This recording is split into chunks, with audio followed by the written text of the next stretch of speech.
তো এই জিনিসগুলো শেখা উচিত। দোয়াগুলো বেশি বেশি সেজদায় করবেন। সেজদায় যদি আপনি আরবিতে দোয়া করতে না জানেন, সেক্ষেত্রে নফল সলাতে আপনি বাংলায় দোয়া করতে পারবেন ইনশাআল্লাহ। এটা নিয়ে অনেকের মধ্যে একটা কনফিউশন আছে, আজকে কনফিউশন ক্লিয়ার করলাম।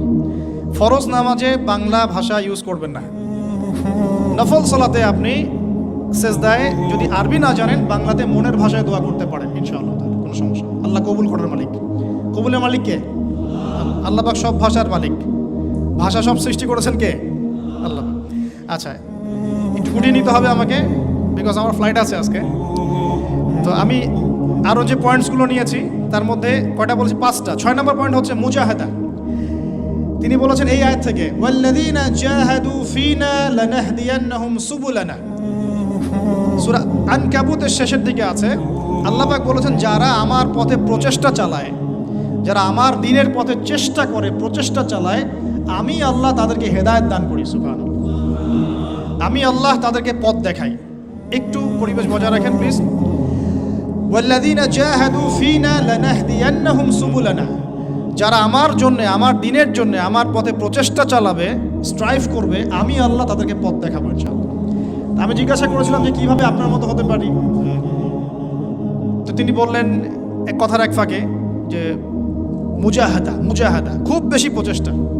এই বয়সেও বলছেন খুব বেশি প্রচেষ্টা, মানে ইখলাস ঠিক রেখে, নামাজ কালাম ঠিক রেখে, তাহাজ্জুদ ঠিক রেখে, দোয়া কালাম ঠিক রেখে খুব বেশি প্রচেষ্টা চালাতে হবে। গঠনমূলকভাবে প্রচেষ্টা চালালে যে ফলাফল পাওয়া যায়, আজকের এই মাহফিলে তো তার প্রমাণ। আপনারা কি এটা সাকসেস করার জন্য চেষ্টা করেন নাই? কষ্ট করেছেন, শ্রম দিয়েছেন, অর্থ দিয়েছেন, ভলেন্টিয়ার ক্রিয়েট করেছেন, আজকে মাশাআল্লাহ এত সুন্দর একটা পরিবেশ। এভাবে সারা দুনিয়াতে দিন প্রতিষ্ঠা করা সম্ভব হবে ইনশাআল্লাহ, যদি আমরা সবাই যার যার জায়গা থেকে প্রচেষ্টাটা সর্বোচ্চ রাখি এবং ঐক্যবদ্ধ হওয়ার চেষ্টা করি। আমাদের মধ্যে বারবার এক কথাই বলছি আমি, অনেক মত পার্থক্য থাকতে পারে, কিন্তু তারপরেও আমরা ঐক্যবদ্ধ থাকবো ইনশাআল্লাহ। সবার মতামতকে সম্মান করব, মাযহাবি ফিকহটাকে সম্মান করব। ওই ভাই শাফিঈ মাযহাব মানে আমি হানাফি ফিকহ ফলো করি, কোনো সমস্যা নাই। ওই ভাই হানাফি মাযহাব মানে ওই ভাই হাম্বলি মাযহাব মানে, কোনো সমস্যা নাই। অ্যাটলিস্ট একজন ইমামকে তো সে ফলো করছে। তারপরে আমরা সবাই ভাই ভাই হয়ে থাকবো ইনশাআল্লাহ। ইখতিলাফ থাকতে পারে, তার মতকে সম্মান করব, আমার মতকে সে সম্মান করবে, এই মানসিকতা তৈরি করতে হবে। আল্লাহ পাক তৌফিক এনায়েত করুন।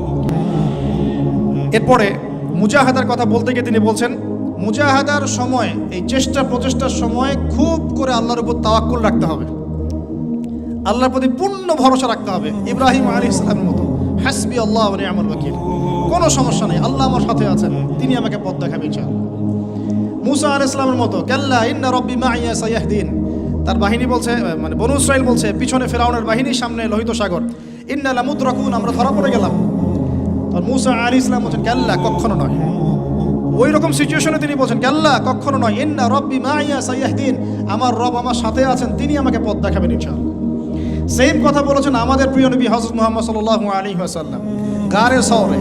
আবু বকর সিদ্দিক বলছেন উপর থেকে তারা আমাদেরকে দেখে ফেলবে, তিনি বলছেন না, লা তাহজান, তুমি দুশ্চিন্তা করো না, ইন্নাল্লাহা মা'ানা, আল্লাহ আমাদের সাথে আছে। এই তাওয়াক্কুল, আল্লাহর প্রতি এই পূর্ণ তাওয়াক্কুল যার থাকবে, ইন্নাল্লাহা ইউহিব্বুল মুতাওয়াক্কিলিন, আল্লাহ পাক এই তাওয়াক্কুলকারীদেরকে আল্লাহ পাক ভালো রাখেন। ফালিয়াতাওয়াক্কালিল মুতাওয়াক্কিলুন, আল্লাহর প্রতি ভরসাকারীরা যেন আল্লাহর প্রতি ভরসা রাখে। আমরা সবাই আল্লাহর প্রতি পূর্ণ আস্থা রাখবো ইনশাআল্লাহ, সব ঠিক হয়ে যাবে ইনশাআল্লাহ। শুধু আমাদেরকে আমাদের ঈমান, আমল, আকীদা, আমাদের মুজাহাদা, ইউনিটি, এই জায়গাগুলো ঠিক করতে হবে। পারবো না ইনশাআল্লাহ? আল্লাহ পাক আপনাদের সবাইকে কবুল করুন, আমিন।